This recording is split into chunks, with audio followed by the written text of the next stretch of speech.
Welcome to the Danya Show each and every Friday. As promised, today we have with us Hollis Winston, who is a candidate for Brooklyn Park mayor seat. And I also have with me Boyd Morrison, who's also a candidate for Brooklyn Park mayor seat. Unfortunately, we couldn't have the mayor, Mayor Lundy, with us today because he had a family emergency. But I promise to bring him on, hopefully next Friday. Welcome, Hollis. And welcome, Boyd. So today we are going to be asking both candidates about their campaign and why they decided to run. And I'm going to be taking some questions off my Facebook. As promised, I asked you guys to actually inbox me some questions that I can ask these candidates. So I'm going to be taking those questions off my Facebook, but specifically we're going to focus on their campaign. And interestingly, we have two different kind of campaign right now for each candidate, so we're going to be talking about that. Boyd is actually running as a write-in candidate, and we're going to be talking more about that, and we're going to be talking to Hollis more about his campaign and his plans and what he hoped to do. And we're also going to be discussing some issues. Last week, we talked about a few issues with Winfred Russell, who was our guest. We talked about affordable housing, which is an issue here in the Northwest suburbs and in the Brooklands, actually in the state of Minnesota. So we're going to be talking about those issues. If you have more questions that you want to ask, feel free to actually inbox those to the Danya Show Facebook inbox, and I will make sure to get your question across.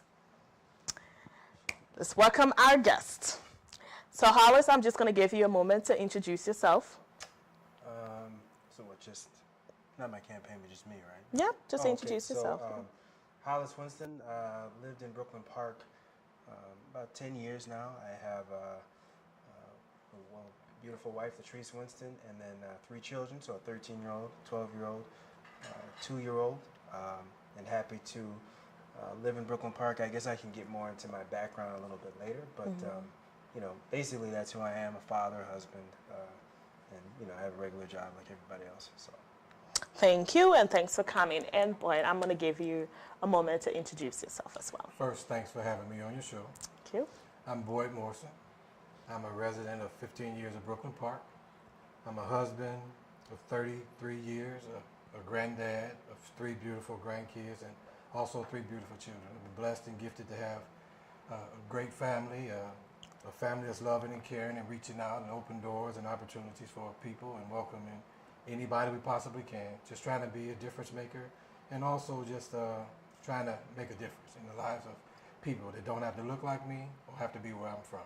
Okay. Did you say married for 33 years? Right. I need to talk to your wife. I'll do that, but, well, thank you guys for actually showing up today, and I'm going to give you all the opportunity to talk about your campaign. But first, I want to ask, I'm going to start with you. Why did you decide to run, and is this your first time running? Well, I decided to run because over the past 5, 10, or 15 years, the issues still haven't changed. They're still prevalent. Okay. The issues of the lack of representation for people of color in our community, the issues of lack of businesses, lack of growth and development, lack of economic viability and sustainability in the future is not present. We're the 6th largest city in the state, yet we operate like we're a small town community, yet the issues, once again, haven't changed. This is not my first time running. I ran it before. I did it again, received almost 6,000 votes as a candidate for city council. So a lot of So that's your third time running? Well, I ran for city council. Okay. And then I ran for mayor as well. So this is not my first rodeo, so to speak, as mayor. But this is an opportunity that I decided to once again get out there and try to be a voice of the people. Okay. And also let them know that I served this country at the U.S. Navy Honorably Discharged Veteran of War, to serve you in this country, and I'm willing to do the same thing. Honorman Award recipient, honorably discharged, disabled veteran of war, stepped up once and willing to do the same thing once again to represent the voice of the everyday common people, the seniors and retirees and middle class who are on fixed income who feel in a pinch. Just trying to make a difference and be a difference maker. Thank you. And the same question goes to you, Hollis. So on my campaign always tells me not to go here, but I'm going to do it anyway. So it really goes back, for me, a few generations. So on my mother's side, my grandfather was a sharecropper. On my father's side, humble beginnings, both from down south. Moved to Chicago. Grandfather actually became a foreman in a soap factory. On my mother's side, on my father's side, he was a meat cutter and he owned a tavern at night. Both of them starting small businesses, and because they worked so hard, they're able to give certain opportunities to my parents, and my parents created those opportunities for me. But I think in the reason I'm running though is because I wouldn't be able to provide for my family the way I provide without those specific opportunities. And I don't necessarily see those opportunities in Brooklyn Park. I don't see the country necessarily going in that direction any longer, and I think that's a shame. So when I look at Brooklyn Park, and I have a youth mentor program. I've worked with a lot of youth. I want to create a Brooklyn Park where that opportunity, specifically in this city, exists. So we shouldn't have to go to Minneapolis. We shouldn't have to go to Maple Grove for that. When we talk about opening up job opportunities, whether it's small businesses, whether it's bringing union apprentice programs in here, whether if we're giving tax breaks, it's investing in North Hennepin and Hennepin Tech, and creating a pipeline for young folks or people who are changing their careers. That's the type of Brooklyn Park I want to create. So that's really what motivates me, because I was given certain opportunities, and as a country, and more specifically as a city, I don't think we are guaranteeing those to even my children the way we used to. All right. So I want to seize this opportunity just to ask you, have you guys worked with the community? What are some of the community services work that you have done here in the Brooklyns? I'm going to start with you, Hollis. Before deciding to run, have you served the community anyway? So yeah, I've worked with the Northwest Labor Coalition on issues from immigration to jobs.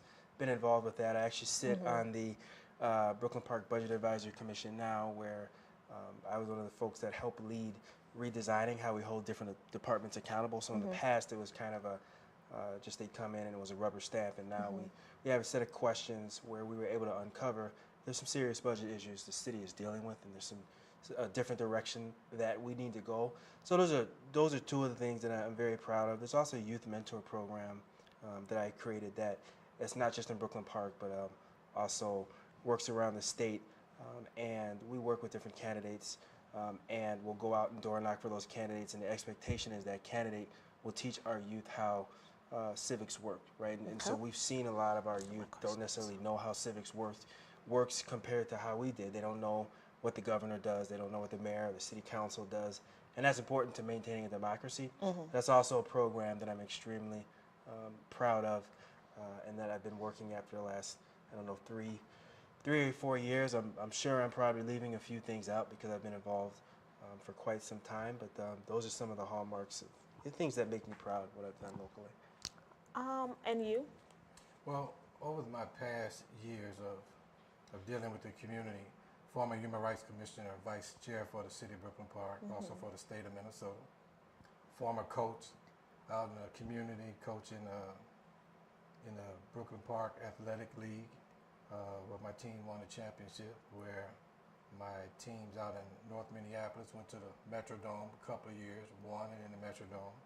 Just being a beacon of light and ray of hope for youth, trying to provide an avenue, an outlet for youth enrichment after school and out of school time programming. Also being a committed person to the growth and development of our community. And as a Human Rights Commissioner, when I was a commissioner, our commission was called the Human Relations Commission here in Brooklyn Park, where we were the only commission in the whole entire state of Minnesota called a Human Relations Commission. Everybody else was called a Human Rights Commission. So with due diligence and good efforts back then, we fought to change that and got it changed to the Human Rights Commission to be synonymous with everybody else. So that was one of the things that we did as a Commission of Human Rights. Also, I started to celebrate the many faces of Brooklyn Park here 10, 15 years ago to begin to build a bridge of communication and understanding and welcoming and inviting our diverse community to begin to recognize the rich diversity that we do have in our community, because the city has been slow-paced about it. We're the largest expanded demographically mixed community in the region in the past 30 years, yet we haven't kept pace. So once again, I was the one that was reaching out, trying to make and build those bridges once again, and just recently, the city is trying to promote celebrating the many faces again, which is something I started 10 years ago. They're trying to bring it back because it's needed. It's long overdue, And that's what we need to do to reach out and touch our particular community, to embrace and welcome and invite them to the table. Okay, well, thank you both. So before I get into some specific questions, I just want to ask, because both of you have two different kind of campaigns, and yours is very unique, I must say. So I'm going to start with you. You are write-in candidate, correct? Correct. Can you explain what that is? Well, people have different interpretations of write-in candidates. Okay. A write-in candidate offers anybody, and I say anybody, an opportunity to run as a write-in candidate. It means you don't have to go through the same old typical process or system. Long as you still follow the rules that pertain to a write-in candidate. As a write-in candidate, I want everybody to know I got all the signatures that I needed 2 times over. They were checked by city clerk. I just decided not to run the typical way. There's 2 ways to the top. You can either take the elevator to the top or you can take the stairs. Both ways get you there, but one is going to get you there a lot stronger than the other. With the write-in candidate, I don't have a primary. So I don't have to worry about a primary or being eliminated in no primaries. I'm already there November the 6th. Okay. So all you have to do is get the votes out there by November the 6th. You don't have a primary to worry about. As long as you're in compliance with the laws, a write-in candidate is just as valid as anybody else. They still have to do anything else that anybody else have to do, with the exception of turning in your paperwork for signatures. Okay, so so you don't have to register to be on the, are you still going to be on the ballot? A write-in candidate will not be on the ballot at all. That's why they call a write-in. So people have to people physically have to write physically you in. Go into the poll November the 6th. Okay. And write Boyd Morrison in on that ballot. Okay. Come November the 6th. So my name won't officially be on the ballot. Okay. So they will have to physically write my name in on the ballot in November. Okay, and that is not against the law? No. It's not? No, that's not Okay, against the law. just wanted to clarify that, because I had some questions. There are a lot of people that ask me to ask you this question, why can't he follow the law? So if they're asking that question, that means Somebody this ain't doing their is against the law. So while he is my opponent, right? Yeah. He's not doing anything against the law. Anyone can be a write-in candidate. Thank you for clarifying that. You could put a statement out on Facebook saying, I want to be a write-in candidate. And if you want to be on the ballot, which has its advantages, disadvantages, however you want to put it, then you go through the process of, for mayor, you got to get 75 signatures. You got to get those signatures checked, Okay. write a check, and then the clerk certifies it, and then you end up being on the ballot, right? Okay. So it's a lot easier in terms of name recognition, but anyone could be a write-in. Okay. You could declare tomorrow. My wife could declare tomorrow. Okay. And you just got to get enough people to actually do it. That's right. Yeah. Right? Okay. So Exactly. there's nothing illegal about it. I don't want to take that route in this election. I'd like to keep it above board. Yeah. Maybe it doesn't serve my purposes, but I do want to keep a level of decency, going into Well, the election. I thank you for clarifying that, because, like I said, this question was asked, and I had to ask that, even though I know it's not against the law. Yeah. So I wanted to be sure to ask that question. So, Can I just comment? yeah, go ahead. I just want to make it clear that some of these questions are personal questions. And when they're personal questions, because I'm aware of some questions, and I know the person that asked this particular question. So if you want to do your due diligence on Boyd Morrison, you're welcome to do it. But I don't have to validate myself for anybody to know everything what I'm doing. Right. I just want to make sure that I clarify that. If I was doing something illegal, let me suffer the consequences for doing something illegal. Exactly. I'm the one that's going to be charged with it. However, for the Daniel Show, this is just an opportunity for folks out there who Sure. don't know or don't understand what this is. And that's why And I'm I'm- saying it, because I yeah. appreciate your guests, Yep. your show.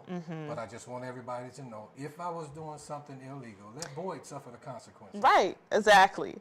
Well, thanks for clarifying that again. And to the person that asked this question, yes, thank you, Hollis, for jumping in there and clarifying this question. Now, to you, Hollis, for your campaign, I know for sure that you are the DFL endorsed candidate for the Brooklyn Park mayor seat. Now this is also a question from someone. Isn't the city campaign a nonpartisan campaign? Isn't that a nonpartisan seat? So I think so to clarify for folks, when you turn that ballot over, it doesn't list your party. Okay. But from my perspective, that has nothing to do with who I wish to with what belief system I wish to be associated with, right? So I would tell people, just like my grandparents made a decision to change from Republican to Democrat because African Americans used to be very Republican. Of course. They were the one who ended slavery, right? Correct. But some of the policies of Roosevelt and other people appealed more to African Americans, right? So just as they were proud to be associated with the values that made sense, I'm proud to be associated with Democrat or DFL values, right? Especially with some of the stuff you see going on at the national level, but even the local level, right? I don't believe in corporate welfare and some other things that I've seen happening at the local level, state level as well. So I have no problem saying I'm Democrat endorsed, DFL endorsed, that I ascribe or leave to those values. I'm my own person. There are things that I will in time probably disagree with the DFL on. Not all of their priorities are my priorities, but I think it's a big tent party, so I don't need to. I don't have to check the box on everything for the Democrats or the DFL, because it's that type of party where you can have your own mind as long as you subscribe to a lot of the values of that party. So for me, it makes sense. I believe in those values. I'm not asking anyone to put a D or a Republican or an I on that ballot. But for me, I don't have a problem with people knowing for quite some time I've been associated with Democrat values, and I don't have a problem with it. And you're proud of it. That's good. So, and you have been endorsed by the Minneapolis Regional Labor Federation as well as AFSCME. Correct. So, do you also seek endorsement as a write-in candidate, or you choose not to? As a write-in candidate, I choose to run as the people's choice. So I'm on the endorsement Boyd Morrison is seeking is endorsement from those individuals that write Boyd Morrison's name in on that ballot. Okay. Those are the people that I'm proud to represent.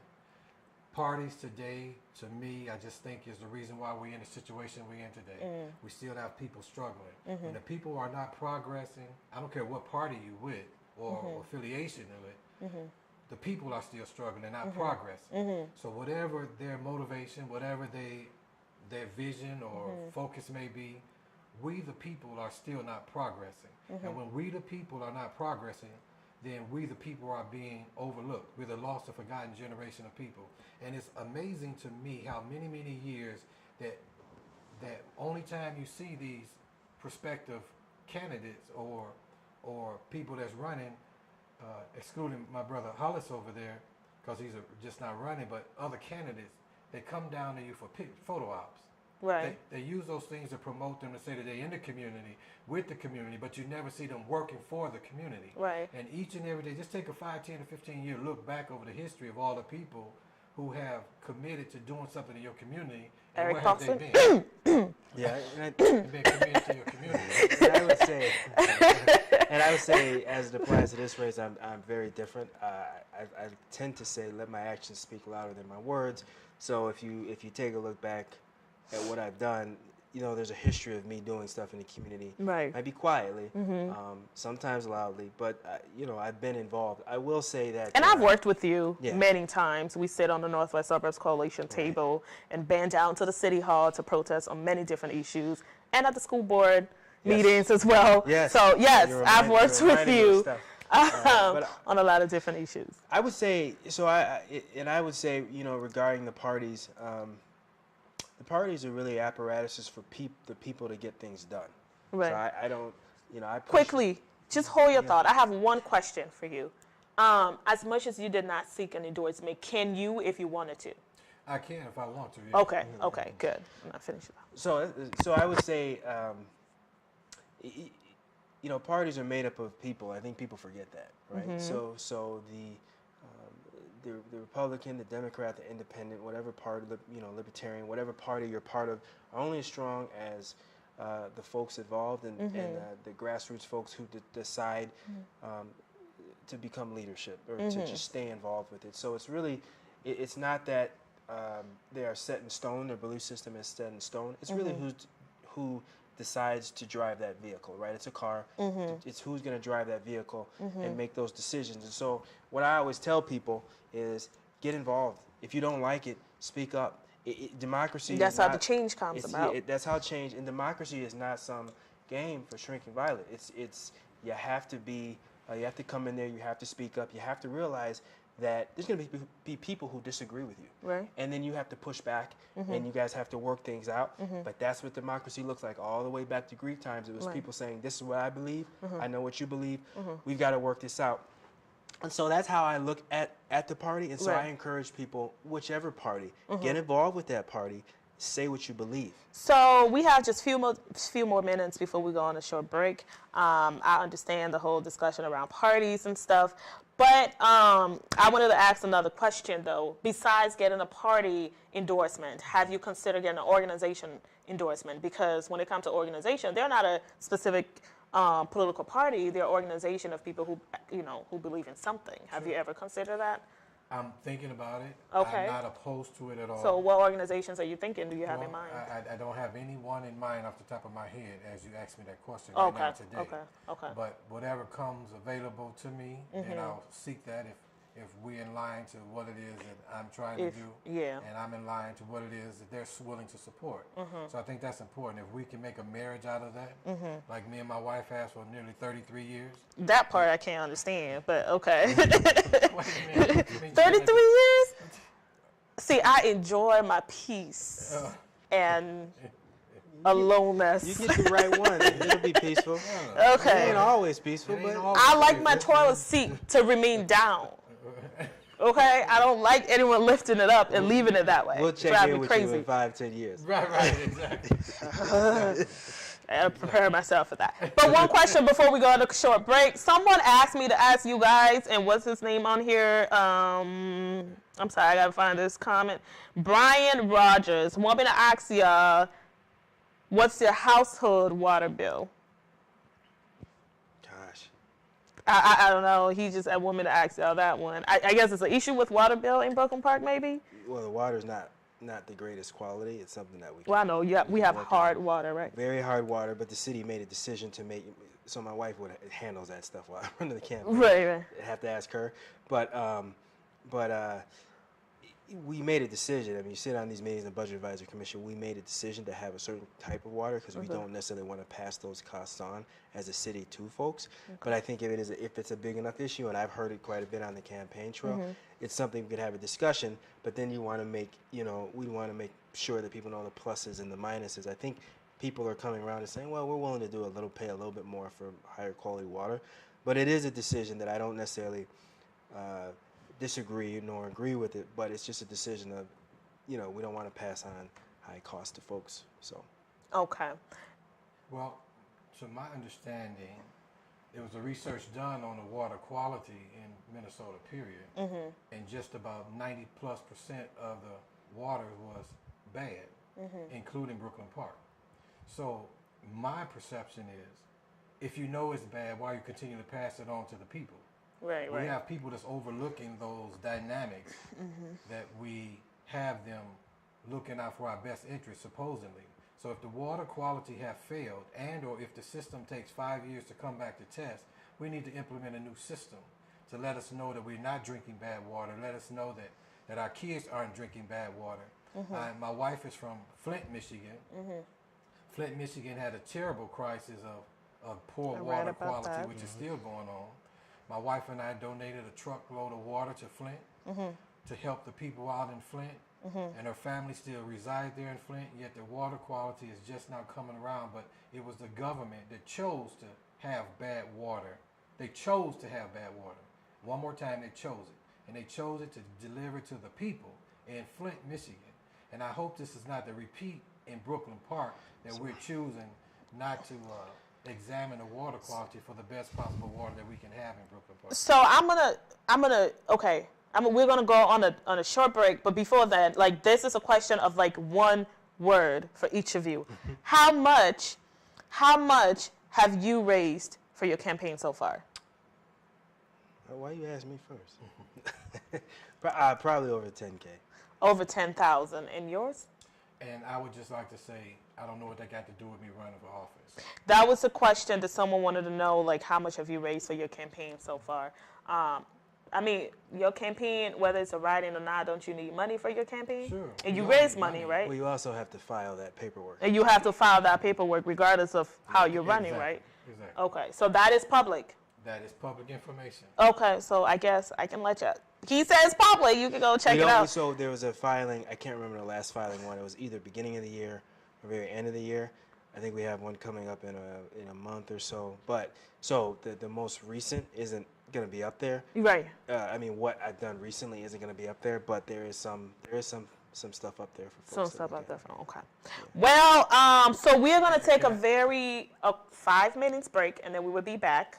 We're going to go more into this campaign finance and then talk about issues, because we haven't gotten to that yet, especially affordable housing. I want to talk about affordable housing. I want to talk about working people, especially here in the Brooklyns, and talking about livable wage and stuff. That is my area. That is my concern, and that is the concern of a lot of people that I interact with, and especially here in Brooklyn Park as well, because I'm an organizer and I've been at the doors, and that is a huge concern in our community. So we're going to take a quick 5 minutes break, and we'll be right back here on The Daniel Show.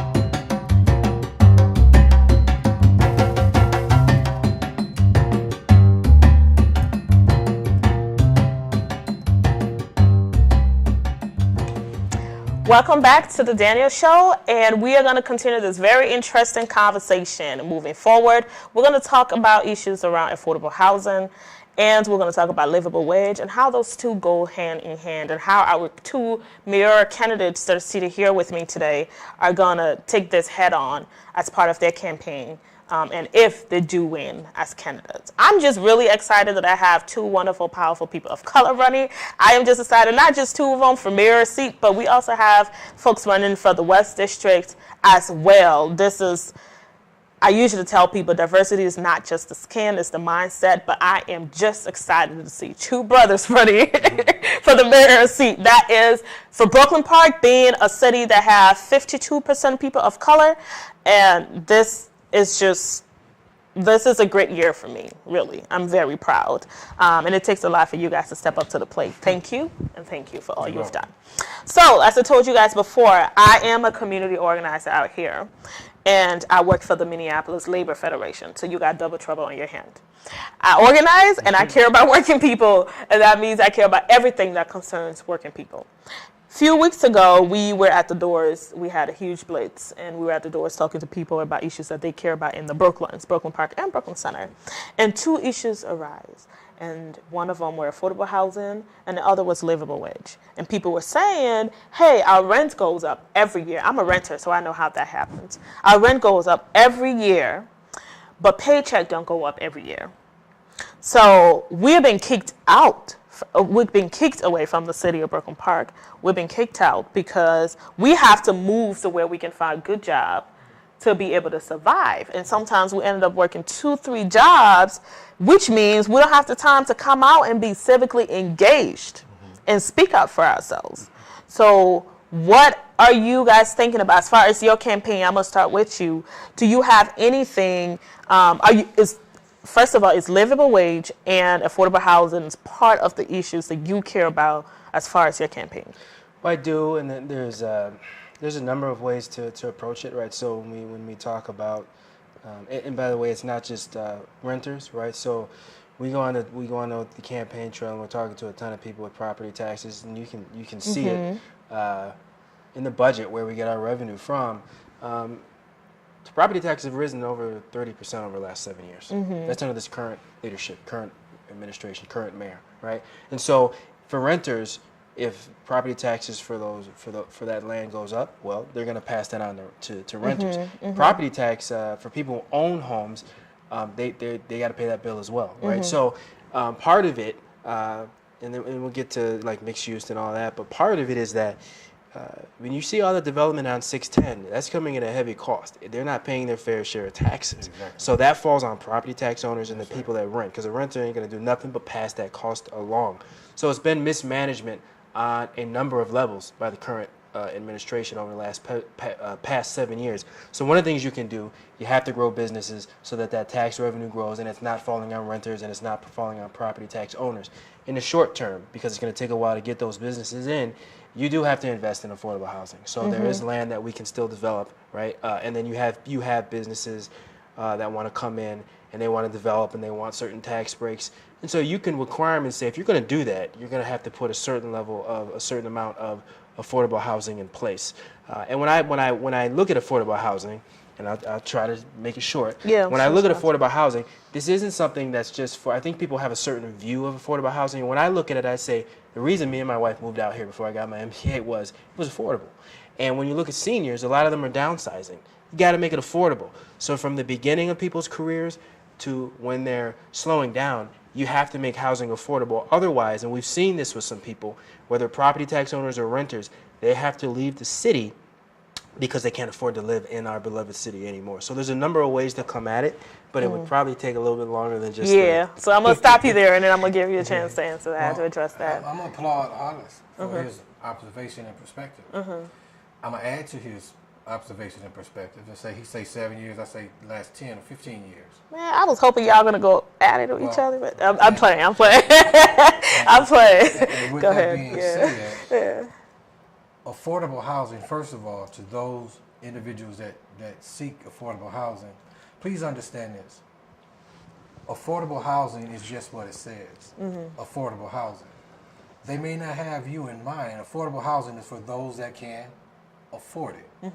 So if you're not in the demographics that they're doing a research on or surveying, then they're not looking for you. So if we're going to build in some new townhomes, we had the same project up here on Brooklyn Boulevard in Zane. All them townhomes, up there, they was going for almost $400,000. It was affordable to those that can afford $400,000. But you see, the economy didn't support it, so they had to start downsizing those pricing that they have for those properties. So when developers come in or the city come in with some grandiose ideas about affordable projects, you got to keep in mind who they talking about. They may not be talking about you. Right. And then what you have to understand also is that our city is becoming a bedroom community city, and they look to continue to make more property, and with more property creates more property taxes. So inevitably, if we need a new fire truck, if we need a new police vehicle, if the city staff need raises, health insurance go up, they're going to look to property tax owners to raise your property taxes. We going to feel good, or some will, because I'm not, feeling good that now your property value is now worth $500,000 when it was a quarter of $1,000,000 or $400,000 last year. It's $500,000 now. But what you fail to understand, recognize, and realize is that you're paying taxes now on a $500,000 project, which your taxes still went up, but you're smiling about your property value. Right. But the taxes continue to go up because they have no way of generating economic stability in our particular community. And that's now, this is a place where I really wish the current mayor, Mayor Lundy, could have made it here today with us, because there's some questions and there are some explanations from both of you that I would personally need some clarification, and I'm sure a lot of people will appreciate that when it comes to that he can provide. There's none. I agree. So but I would still like him to be here, to be fair, to defend that. Sure. You know what I'm saying? I would have loved him to be here, but hopefully he can be here next week and we can pose the same question to him. Now, when it comes to affordable housing, it means you are paying 30% or less That's what I of your income, of your annual income on housing. If you're paying more than that, it's no longer affordable. Now, when I talk to a lot of people about affordable housing, they think about people that are using like the government forges and stuff. Like, it's like, that's not it. Affordable housing is if you can afford it. But I kind of like your point. Like, when people build houses, it's affordable for those who they want it to be affordable for. Because like my 1-bedroom apartment, may not be that much affordable for me, but it could be affordable for the next person. What I would say to that is if you're going to make actual policy around that, which is where you end up going with it, right, is that you have to put language in there. You have to say, this is going to be tied to the definition of affordable is, and then you take maybe what a median income is in Brooklyn Park, right? Or maybe median, and then you downgrade it slightly so that now when you say 30%, less than 30%, now you know what that actually means. Because you're right, it could be $400,000 value, and that's affordable for someone. But if you put it in policy that this is what it means, you can actually do that. And people aren't necessarily comfortable with having that discussion. But again, I think the way the city approaches this is to understand that, when we're out talking on the doors with people, talking to people that are in their 60s or 70s, and they're saying, my kids live here, I still want to live here, they're pricing me out. Right. And but so, Hollis, I'm going to stop you there for a little bit. Like, when it comes to affordable housing, I don't even think all people are not equal. People don't make the same money. It's hard to make a policy that addresses this issue for everyone. That's right. I think the city needs to be very proactive in providing housing that is affordable to everyone based on their different income. So you can have a building that someone who's making about $500 every 2 weeks can afford, well, with some assistance or whatever, and someone else who's making $3,000 or let's say $50,000 a year can afford and a housing. If you're going to be aggressive with that, you need to take a look at your city, and you got to say, in my city, what are our residents making? And you don't just look at the top spectrum, right? You have to say, in terms of medium, then you're going to have different breakdowns. You're going to say, okay, you have to create it for these different areas, because if you don't, you've got a sliding spectrum where anyone can define it any way they want. So you have to understand exactly the demographics of what people are making. So if you have someone who's saying, okay, he's making $35K, his wife is making $20K, that's what a lot of our makeup is in Brooklyn Park.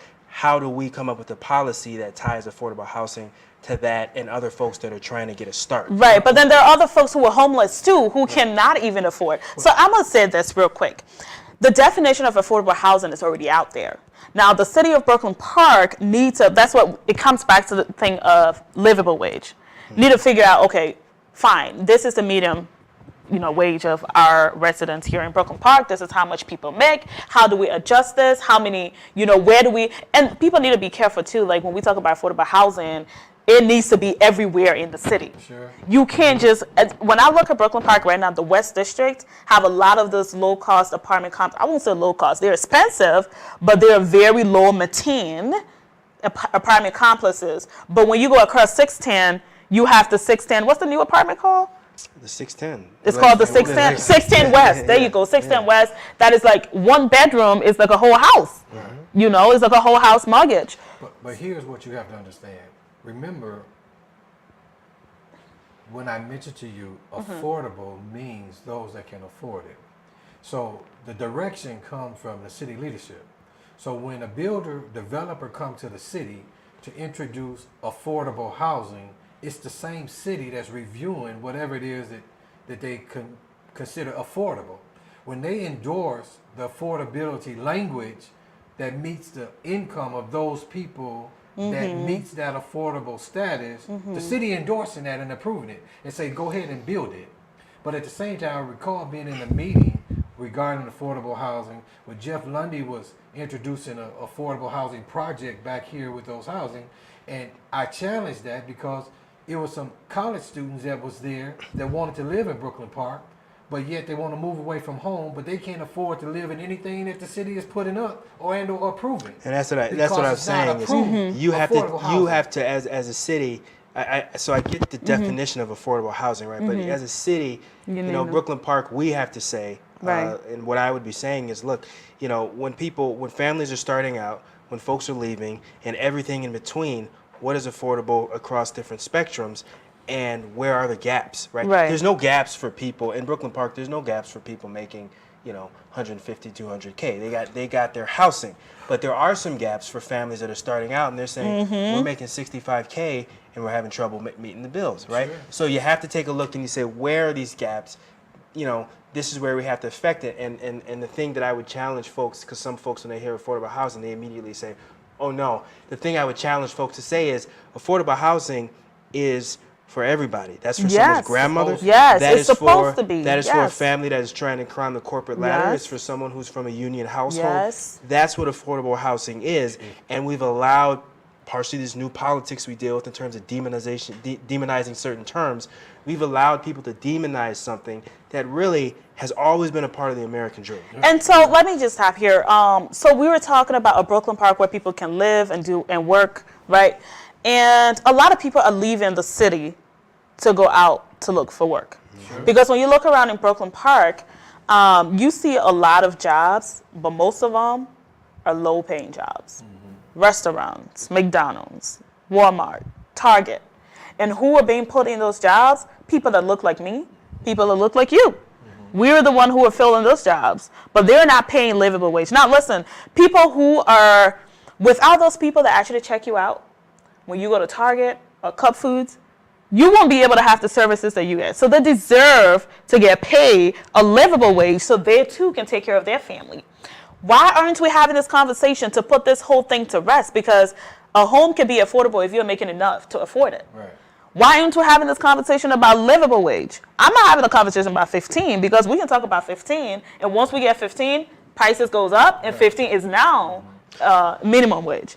Right. So I'm talking about livable wage. So how can we have this conversation? Livable wages, as you speak about it, is deserving of, in my opinion, of any and everybody.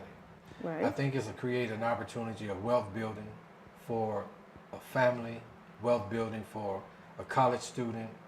You have college students that I know who in college or want to leave home for the first time, looking for a place to stay. And again, I'm tying this back into affordable housing. Don't get caught up in affordable housing because the language is there. They know who they're targeting. They're specifically not targeting you. But at the same time, as Hollis mentioned, you have to be careful with the language and incorporate the language that reflects the people that you're trying to represent. Right. And then in the past, if you know the history of Brooklyn Park, they never wanted to have affordable housing here. Right. It represents low-income families. Okay. So it's been the state trying to sue Brooklyn Park because they didn't want to have their percentages of low-income housing here in Brooklyn Park. And this has been going on for the last 5, 10, 15 years. So it hasn't changed. They don't want that particular dynamic of people, in Brooklyn Park. So you have to be careful about that. But they need some place to live. And I'm going to challenge everybody. Before my wife and I had our home, before Hollis and his wife had their home, and you had your apartment, some of us lived in apartments. Some of us lived in those things. Yeah, I lived in apartments. So they need a place to live just like anybody else needs a place to live. So, because... So can I speak to go ahead. Go ahead, and then after that we got to go, because this can go on forever. So I will say this regarding a livable wage. I support a livable wage, and there's policies you can put in place around that. I think what concerns me, and this is just from my experience with corporate America, is that corporate America is always comfortable having a conversation around livable wage in terms of $15 an hour, 17. It'll always, the goalposts will move, and whatever goalposts you set, they'll fight it tooth and nail. The issue is that when you got executives making 1,000 times what their average worker makes, right? That changed the conversation in terms of what your average worker can have, right? And so I've done all right in corporate, right? But when I look at some of the CEOs, I say there is an issue that if people were to start saying, you're in a corporation, you're making 1,000 times what your employees make, there needs to be a conversation around how you're affecting the environment, how you're affecting your employees, what duty you have to society overall. When society starts pushing corporations to have that conversation, and we can do that in Brooklyn Park even. When we start pushing that conversation, that's when corporations will get scared because they'll say, $15 an hour, we'll fight it, but we can pay it. When you start saying, we're going to change that whole, the way we look at things, the whole way the stockholders look at things, now corporations say, now we got a problem because of gravy train, which didn't exist 40 years ago. 40 years ago, if you made 10x or 100x and you were a CEO, CEOs were saying, I'm doing great. It's gotten so out of whack now, and society is fighting over basically whatever is left. Yes. Right? And then I'll say to that too, when we talk about livable wage as labor folks, we don't just talk about the wage or increase in the paycheck. we talk about safe workspaces for workers. We are talking about paid time off because we're all humans. If your CEO can take a time off just to go to Vegas and relax, why can't I take a time off when my kid is sick at home? That's right. And why do I have to be penalized for it? You know what I mean? So all of these things, like I said, we can go on and on. But I just have one question. It's a yes or no question. If the community or residents of Brooklyn Park organize to have this conversation around livable wage in the city of Brooklyn Park, and both of you, or either of you, ended up being the mayor, are you going to support livable wage here in Brooklyn Park? Yes. Yeah. So I'm willing, and I was willing to have a conversation about it. I know you say yes or no, but I'm willing to also have a conversation so that the greater community buys into it. So like I said, my question was, if the community organized around it, are you willing to vote in favor of that in Brooklyn Park, if that's going to benefit the community?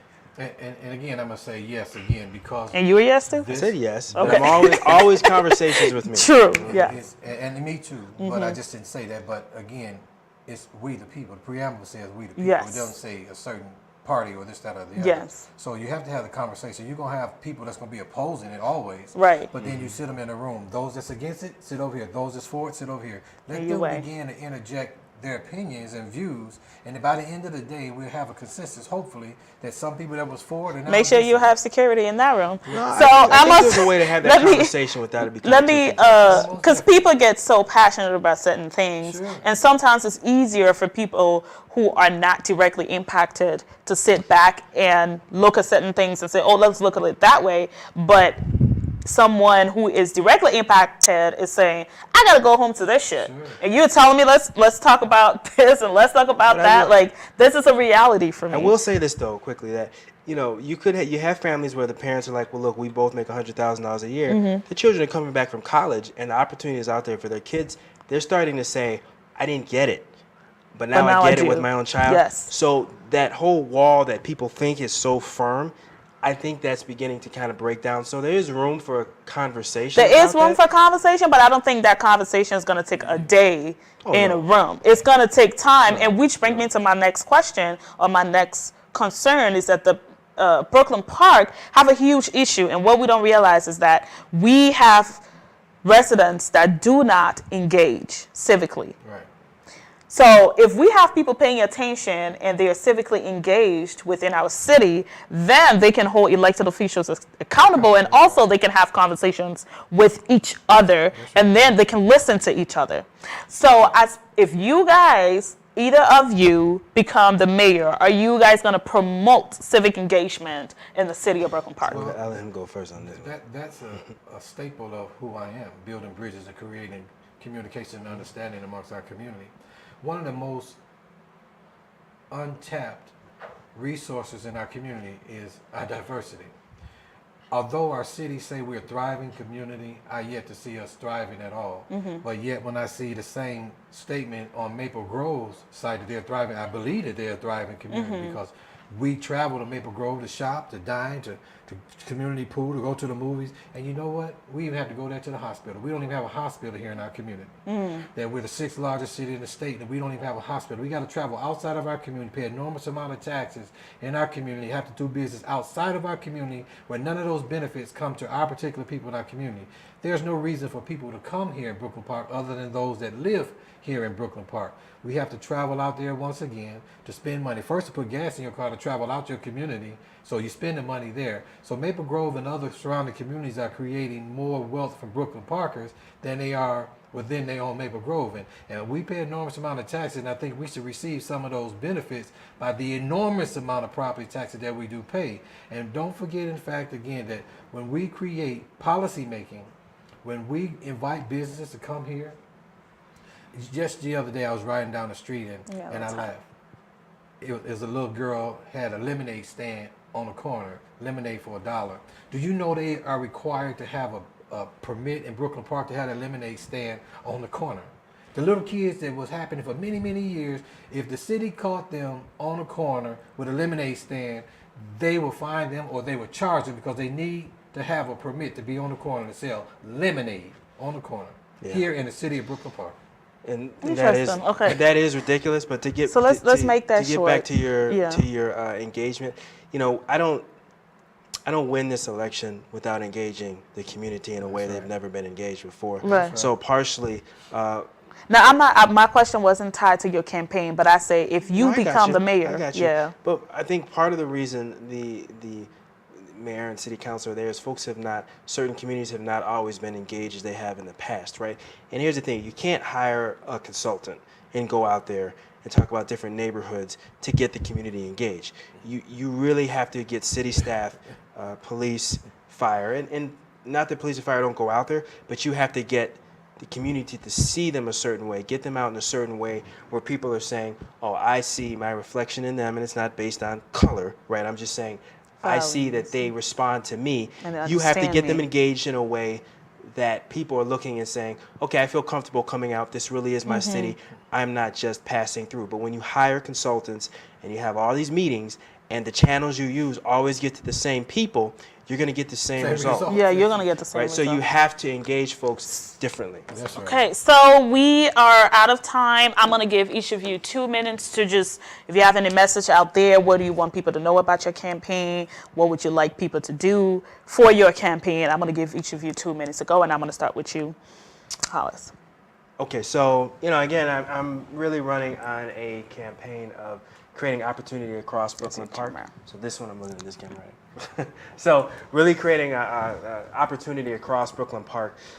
So again, when we look at 610, all the tax breaks, what would our city look like if North Hennepin, Hennepin Tech had pipelines to those corporations that are around 610? What would it look like if we invested in small businesses locally? If we were to bring businesses in here that reflect the diversity within Brooklyn Park? That means the newer diversity as well as the older diversity. We should be able to have a city where if I want to take my wife out to a wonderful sit-down restaurant, I have more than 2 or 3 options. So as far as what we're looking at in terms of getting folks in the community involved with our campaign, we're running a grassroots effort like we've never really seen in Brooklyn Park. Welcome back to the Daniel Show, and so we're asking folks to come out, and whether it's door knock, whether it's phone calls, whether it's giving us your ideas on different policies you see in Brooklyn Park. If you look on Facebook, HOLLIES Winston for Brooklyn Park Mayor. If you look that up, you'll be able to reach us. We also have a website. You can find that through the Facebook. But we really want folks to be involved because without our communities involved, we don't win this election, and we don't really bring Brooklyn Park the opportunities that Brooklyn Park really deserves. And really, at the end of the day, that's what we're about. We want to create a city where you don't have to go to Minneapolis, you don't have to go to Maple Grove. You can live, you can work, you can play, and Brooklyn Park will lead that effort in terms of showing Minnesota and the country this is what diversity looks like, and this is what diversity looks like when it's winning and it's succeeding. Thank you. So what would you want people to know about your campaign? Well, I'm Boyd Morrison, and I'm running as a write-in candidate. And my campaign is called I Got a Pen for You to Write It In. I'm chose to do something different because if we want to see something different, we have to do something differently. We can't continue to do the same thing and expect a different outcome. They call that the definition of insanity, continue to do the same thing and expect a different outcome. That just hasn't happened for the last 5, 10, and 15 years in our community. And if we look back over those same very 5, 10, and 15 years, the city had a 5, 10, or 15-year plan. And what we see is that same 5 and 10-year plan that they had 5, 10, or 15 years ago. Yet we don't see no benefit. We still have to travel to Maple Grove to go to the hospital, to go to a community pool, to go to fine dining, to take out our wives to go eat. All those things are happening outside of our community. We pay an enormous amount of taxes. This is an opportunity for us to do something different. It's an opportunity for the people to stand up, to be recognized, to be heard, the lost and forgotten generation of people that's looking for true leadership, that's looking for leading the people. Not as a Democrat, not as a Republican, but it's as the people, the people's choice. I'm running as the people's choice to let you know that I'm running to be there, standing with, for, and by the people in our community. And this thing will be done with the mobilization and the efforts of the people. The people coming out to let you know and recognizing that it's time for a change in our community. And the only way that Brooklyn Park is going to see or ever see anything different is for us to do something differently. I'm running as a write-in candidate for Mayor of Brooklyn Park, and I have a pen just for you to write it in. So if you're out there and you want to do something different, Boyd Morrison for Brooklyn Park, www.morrisonformayor or morrisonformayor at Yahoo. You can email me. I'm opening my arms, welcoming people to come on board, those that believe that we need to do something differently and you want to see something differently done in Brooklyn Park. I also want to take this time to thank Alfreda for inviting me on this show and giving Hollis and I a platform to introduce what it is that we, as two individuals that's running for a seat office in two different ways, but still have an opinion and thoughts about how we can move our city forward. Not saying either one is correct or either one of them is bad than the other. It's just the way that he and I have perceived to move these visions forward with Brooklyn Park. So I just want to give you this opportunity to stand with and for Boyd Morrison, the People's Choice for Brooklyn Park Mayor.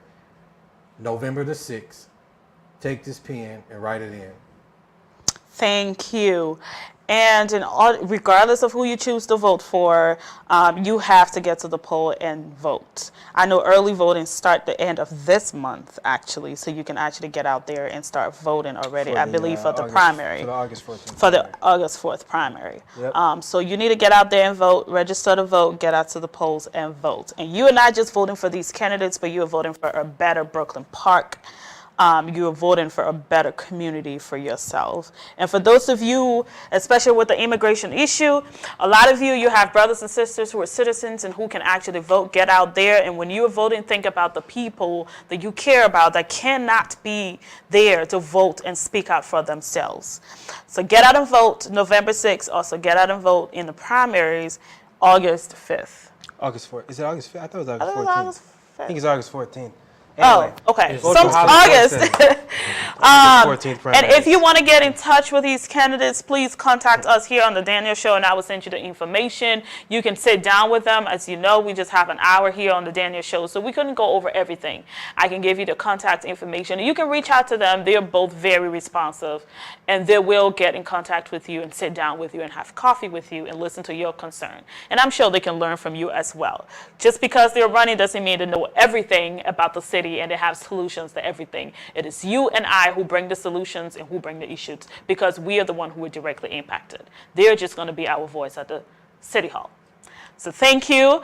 Thank you for watching The Daniel Show. I will be back again next week, Friday, 5 p.m., right here on The Daniel Show. Have a good day. So